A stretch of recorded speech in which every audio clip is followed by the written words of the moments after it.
नमस्कार, देश दिन भर देख रहा है आपके साथ मैं हूं ऋतु। बुलेटिन की शुरुआत करेंगे बड़ी खबर के साथ। प्रयागराज में डिप्टी सीएम केशव प्रसाद मौर्य ने प्रेस कॉन्फ्रेंस की। बीजेपी के कद्दावर नेताओं का जुटा कुनबा। प्रयागराज और आसपास के सभी कद्दावर नेता केशव प्रसाद मौर्य के साथ दिखाई दिए। केशव प्रसाद मौर्य के साथ सांसद रीता बहुगुणा जोशी रही मौजूद और फूलपुर से सांसद केसरी देवी पटेल, सिद्धार्थ नाथ सिंह समेत तमाम बड़े नेता शामिल हुए। नंद गोपाल नंदी और उनकी पत्नी अभिलाषा नंदी नहीं मौजूद रहे। इन तस्वीरों को केशव प्रसाद मौर्य ने अपने ट्विटर पर शेयर किया है।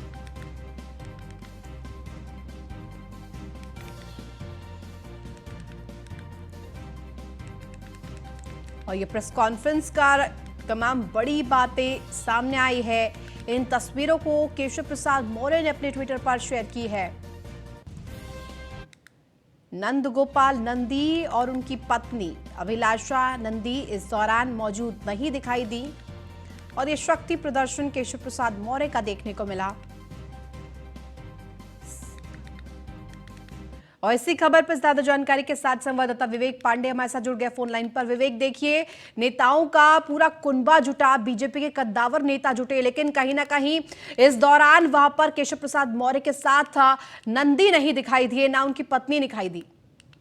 जी बिल्कुल, आज जिस तरीके से देखिए उप मुख्यमंत्री केशव प्रसाद मौर्य ने बाकायदा मीडिया से मुखातिब हुए, उन्होंने एक तरफ से अपनी पूरी शक्ति को दिखाया और पूरे आने वाले नगर निकाय चुनाव में पूरी सीटों पर जीतने की बात भी कही। हालांकि अभी कल का वाकया है जब पूर्व समाजवादी पार्टी से उनके विरुद्ध इलेक्शन लड़े थे रईस चंद्र शुक्ला, उनको टिकट दिए जाने से नंद गोपाल गुप्ता काफी आहत दिखे, काफी दुखी दिखे। उन्होंने एक बयान जारी करके उन्होंने स्पष्ट रूप से कहा कि कैसे प्रत्याशी को जो मेरे खिलाफ शहर दक्षिणी से समाजवादी पार्टी से लड़ा था और बुरी तरीके से हारा था, उसके बावजूद भी ऐसे लोगों को समाजवादी पार्टी में शामिल करना कहीं न कहीं गलत है। स्थानीय विधायक होने के नाते मुझसे कुछ पूछा नहीं गया, मुझे किसी तरह की कोई जानकारी नहीं दी गई जो भारतीय जनता पार्टी की नीतियों के एकदम विरुद्ध है। तो हो सकता है एक कारण ये भी हो कि आज उनकी पत्नी अभिलाषा गुप्ता और गोपाल गुप्ता इस बैठक में, इस मीटिंग में, इस कॉन्फ्रेंस में नहीं पहुंचे हों। जी बिल्कुल विवेक, और ऐसे में ये तस्वीर खुद केशव प्रसाद मौर्य ने ट्वीट की है और बड़ी बात ये कही है कि जो पार्टी के समर्थन में काम करेंगे, पार्टी के लिए काम करेंगे,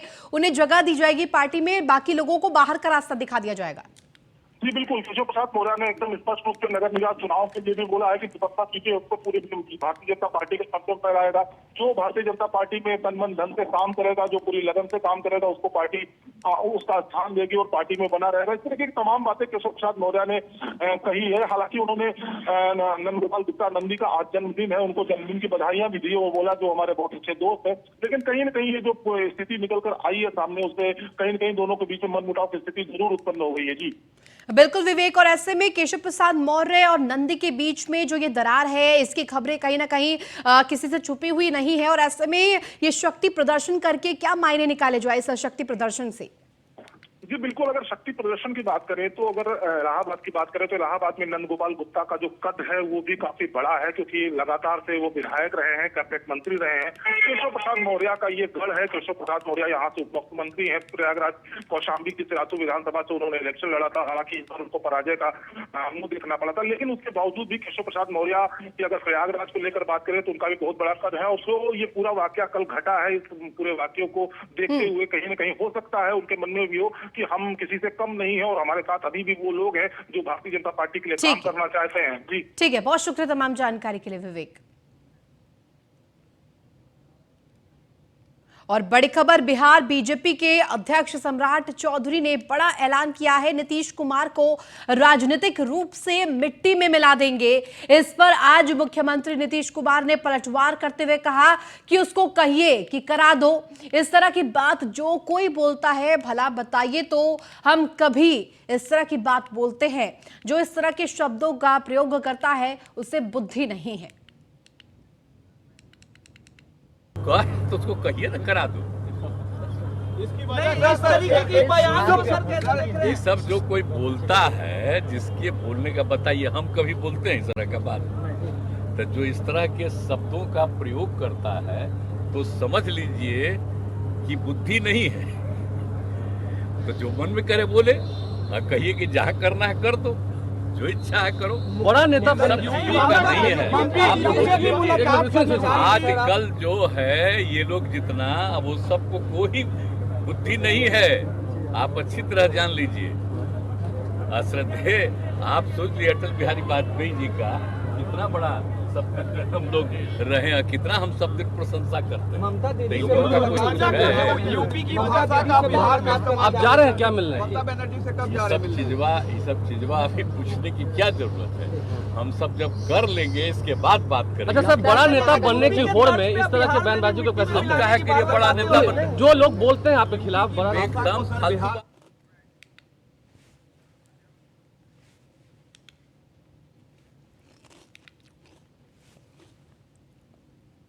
और बीजेपी का नीतीश पर हमला और उसको देखकर पलटवार करते हुए मुख्यमंत्री नीतीश कुमार दिखाई दिए। सीधे तौर पर बुद्धि नहीं है कहते हुए दिखाई दिए नीतीश कुमार। और आपको बता दें कि बिहार बीजेपी के अध्यक्ष सम्राट चौधरी ने बड़ा ऐलान किया, नीतीश कुमार को राजनीतिक रूप से मिट्टी में मिलाने की बात कही। और इसी को लेकर आज मुख्यमंत्री नीतीश कुमार ने पलटवार भी किया। पलटवार करते हुए कहा कि कहिए करा दें, और इस तरह की बात क्या हम करते हैं? उनके अंदर बुद्धि नहीं है, सीधे तौर पर सवाल खड़े किए।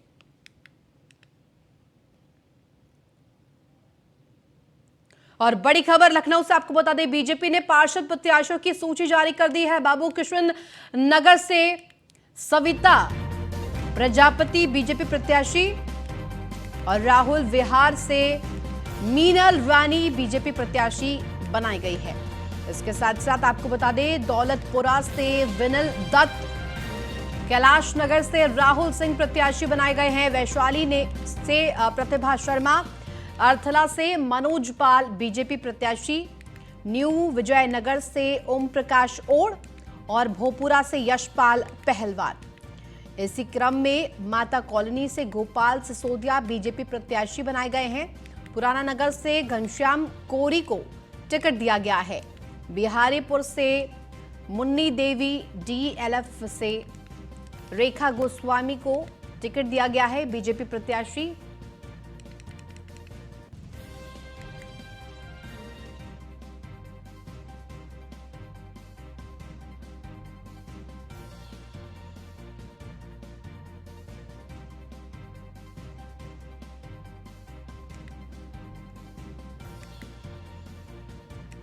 और वैशाली से प्रतिभा शर्मा, अर्थला से मनोज पाल बीजेपी प्रत्याशी, न्यू विजयनगर से ओम प्रकाश ओढ़, भोपुरा से यशपाल पहलवान, माता कॉलोनी से गोपाल सिसोदिया बीजेपी प्रत्याशी और पुराना नगर से घनश्याम कोरी को टिकट दिया गया है।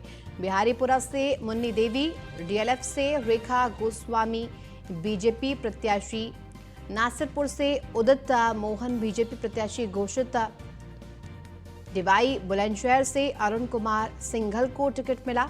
इटावा से कुसुम दुबे बीजेपी प्रत्याशी और भरथना से मनीषी गुप्ता को टिकट दिया गया है। और विक्रम बागपत से राजकुमार चौहान को टिकट दिया गया है। खैतला से नीलम धामा को टिकट दिया गया है और हापुड़ से सोमती कीन को टिकट मिला।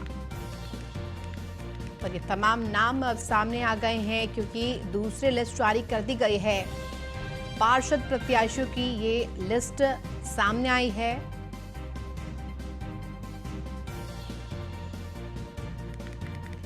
बीजेपी ने पार्षद प्रत्याशियों की सूची जारी की है।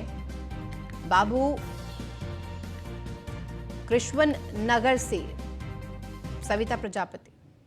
और इसी खबर पर ज्यादा जानकारी के साथ यादराम भारती हमारे साथ जुड़ गए। यादराम, देखिए जिस तरह से बीजेपी ने पार्षद प्रत्याशियों की सूची जारी कर दी है, कई बदलाव किए गए हैं। ऐसे में पहले से ही जो रणनीति बीजेपी की रही है बदलावों पर रही है और इस बार भी कई बदलाव, क्योंकि पहले से ही पकड़ अच्छी है नगर निकाय चुनाव में, किस तरह से अब सरगर्मियां तेज हो सकती है? देखिए, नगर निकाय चुनाव और जो नगर पालिका है उसको लेकर के बीजेपी बहुत ज्यादा गंभीर है। और चूंकि ये गंभीरता इसलिए भी बढ़ जाती है क्योंकि निकाय चुनाव के बाद 2024 में लोकसभा चुनाव है।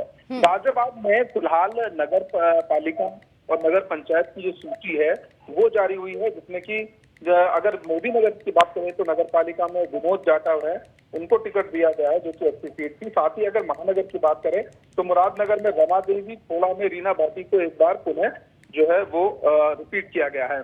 लिस्ट देखकर ये पता चलता है कि कहीं ना कहीं जो जनरल वीके सिंह का विरोध है ऊपरी स्तर पर काम आ रहा है और कहीं ना कहीं लोकल स्तर पर जिस तरह से जनरल का विरोध हो रहा है और ऊपर भी उसको सीरियस लिया जा रहा है, क्योंकि कई नाम ऐसे थे, मैं बता दूं आपको अपने दर्शकों को कि कई टिकट ऐसे थे जिसमें कि एक टिकट ऐसा था चेयरमैन का जिसमें वीके सिंह ने वीटो पावर भी लगाई और साफ तौर पर कहा कि ये टिकट जो है अच्छा है और होना चाहिए। लेकिन कई जगह ऐसी देखने को मिली कि वीके सिंह की जो सलाह थी या उसका जो मत था वो एक दरकिनार कर दिया गया और कहीं ना कहीं लोकल जो विधायक हैं, लोकल जो पदाधिकारी हैं, उनकी कहीं ना कहीं चली।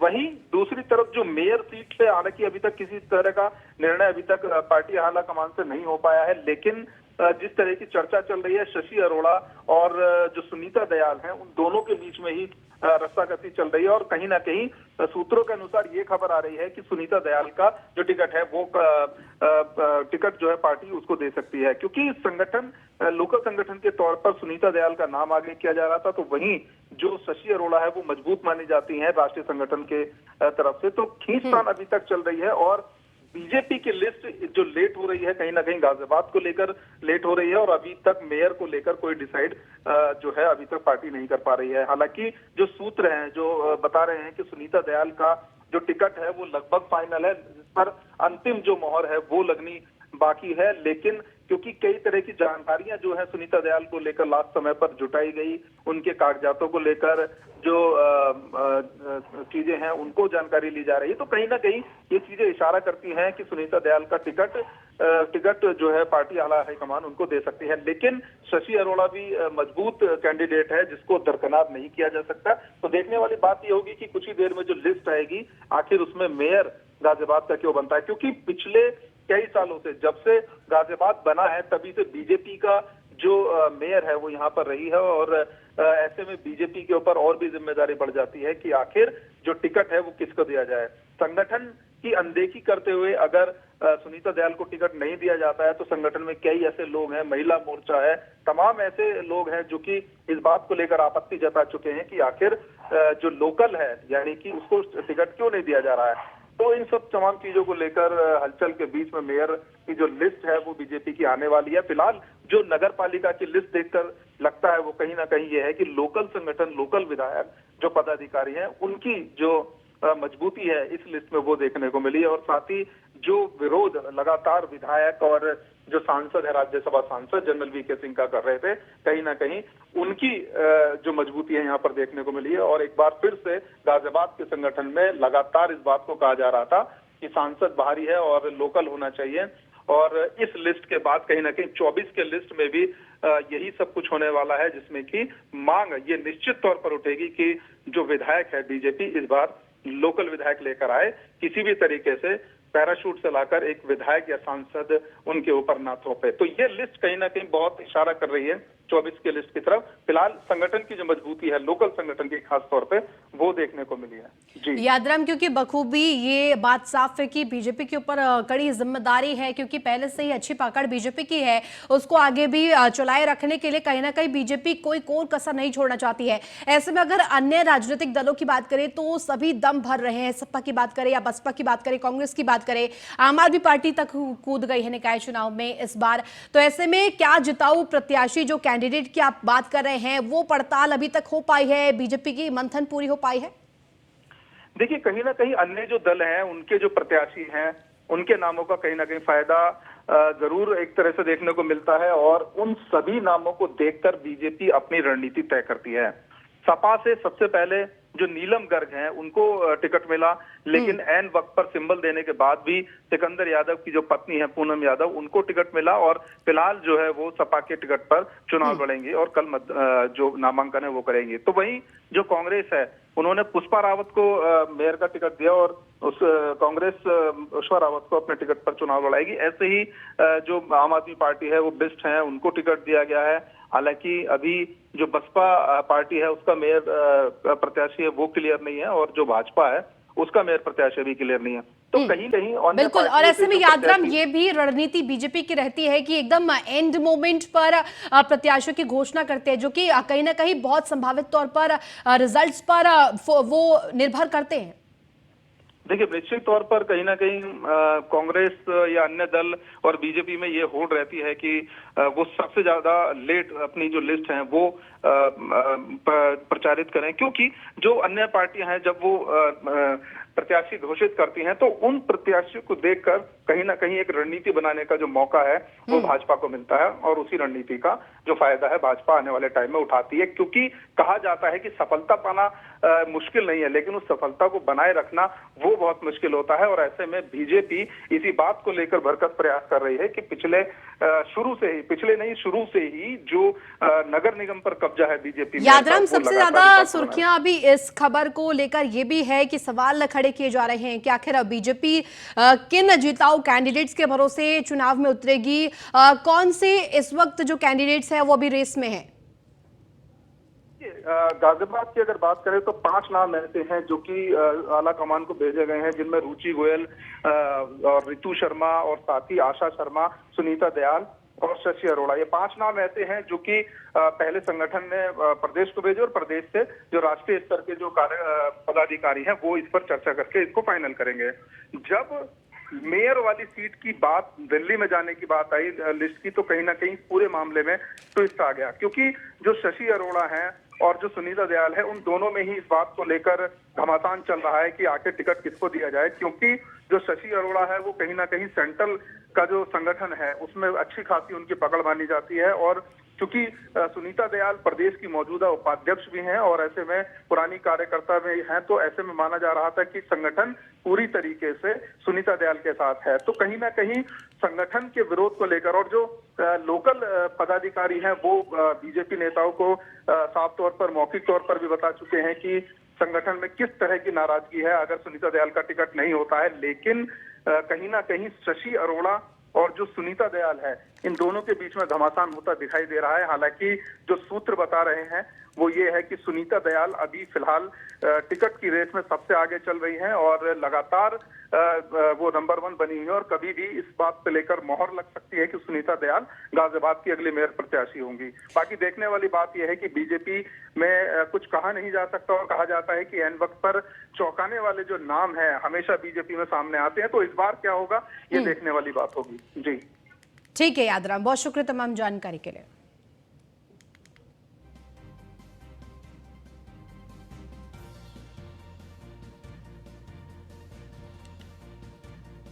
और गाजियाबाद के हम समीकरण समझा रहे थे टिकट के मामलों में। वीके सिंह भी मेयर के नाम पर अभी तक सस्पेंस बरकरार है। महापौर कौन होगा, कौन सा प्रत्याशी महापौर के लिए बीजेपी चुनेगी, कौन सा जिताऊ कैंडिडेट महापौर के लिए बीजेपी की तरफ से सामने आएगा, इसको लेकर कहीं ना कहीं सस्पेंस बरकरार है। गाजियाबाद के मोदी नगर से विनोद जाटव बीजेपी प्रत्याशी, और टिकट के मामले में वीके सिंह की नहीं चली है, और मेयर के नाम पर अभी भी सस्पेंस बरकरार।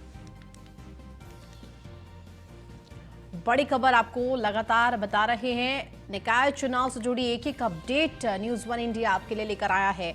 मोदी नगर से विनोद जाटव पर भरोसा जताया है बीजेपी ने, बीजेपी का प्रत्याशी बनाया है। गाजियाबाद के मोदी नगर से विनोद जाटव जिम्मेदारी संभालेंगे, और कहीं ना कहीं गाजियाबाद नगर पालिका अध्यक्षों के टिकट मामले में वीके सिंह की नहीं चली है और उन्हें टिकट नहीं दिया गया है। वीके सिंह ने मुरादनगर के लिए केडी त्यागी की सिफारिश की थी, खोड़ा से कालू राम यादव की पत्नी की सिफारिश की थी, और संगठन और विधायकों ने नहीं सुनी वीके सिंह की सिफारिश। मेयर के नाम पर अभी तक सस्पेंस बरकरार है। गाजियाबाद में मेयर का कौन प्रत्याशी होगा, बीजेपी की तरफ से किसको जिम्मेदारी दी जाएगी, इसको लेकर सस्पेंस लगातार बरकरार है। वीके सिंह की नहीं चली है। यदि टिकट की बंटवारे की बात करें, इस वक्त की बड़ी खबर, गाजियाबाद नगर पालिका अध्यक्षों के टिकट के मामले में वीके सिंह की भी नहीं चली है। वीके सिंह ने मुरादनगर के लिए केडी त्यागी की सिफारिश की थी। खोड़ा से कालूराम यादव की पत्नी की सिफारिश की गई थी। संगठन और विधायकों ने वीके यादव की नहीं सुनी है। इन सिफारिशों पर कोई ध्यान नहीं दिया गया और कहीं ना कहीं अब लगातार सस्पेंस मेयर प्रत्याशी के नाम पर बनी हुई है कि आखिर गाजियाबाद में बीजेपी किस पर जिम्मेदारी देंगे। और इसी खबर पर अधिक जानकारी के साथ संवाददाता मनीष मिश्रा हमारे साथ जुड़ गए लाइव। मनीष, देखिए जिस तरह से तमाम मेयर के नाम सामने आ रहे हैं, रेस में कई नाम है लेकिन अभी तक सस्पेंस बरकरार है। शायद हमारा संपर्क मनीष से नहीं बन पाया, दोबारा से संपर्क साधने का प्रयास करेंगे।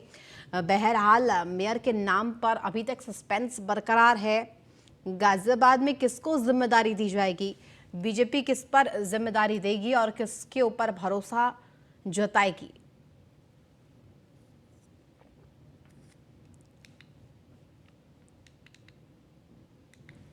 तमाम अब अटकलें लगाने के दौर शुरू हो गए हैं। नामों को लेकर भी इस रेस में कई लोग शामिल हैं। मेयर के नाम पर अभी तक सस्पेंस बरकरार है। सस्पेंस अभी तक है कि आखिर कौन सा प्रत्याशी बीजेपी की तरफ से मेयर की जिम्मेदारी के लिए मंथन के बाद चुना गया है, जो कि चुनाव में उतरेगा और कहीं ना कहीं बीजेपी के लिए फतह करवाने के लिए गाजियाबाद में उतरेगा। मेयर के नाम पर अभी तक सस्पेंस बरकरार।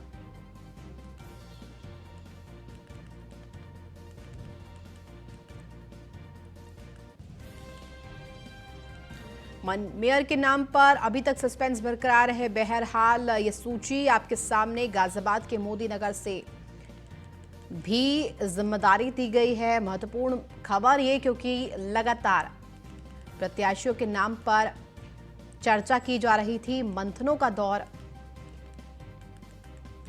किया गया और इसके बाद ये लिस्ट सामने आई है। बहरहाल मेयर के नाम पर अभी तक कोई पुष्टि नहीं हो पाई है। सुनीता दयाल और वर्तमान मेयर आशा शर्मा में कड़ी टक्कर की इस वक्त खबर है।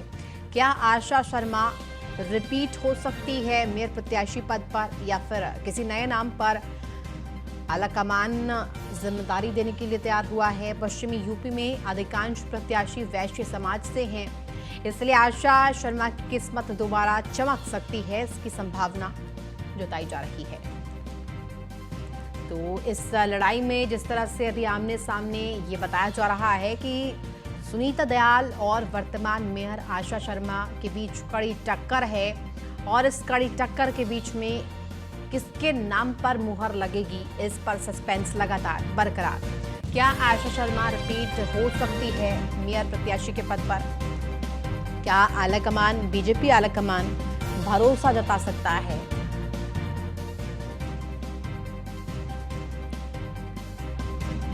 सुनीता दयाल और वर्तमान मेयर आशा शर्मा में कड़ी टक्कर इस वक्त मानी जा रही है। संभावना ये कि कहीं ना कहीं जिस तरह से पश्चिमी यूपी में अधिकांश प्रत्याशी जो हैं वैश्य समाज से आते हैं, इसलिए आशा शर्मा की किस्मत चमक सकती है, दोबारा से उन्हें प्रत्याशी बनाया जा सकता है और कहीं ना कहीं अटकलों का दौर अभी।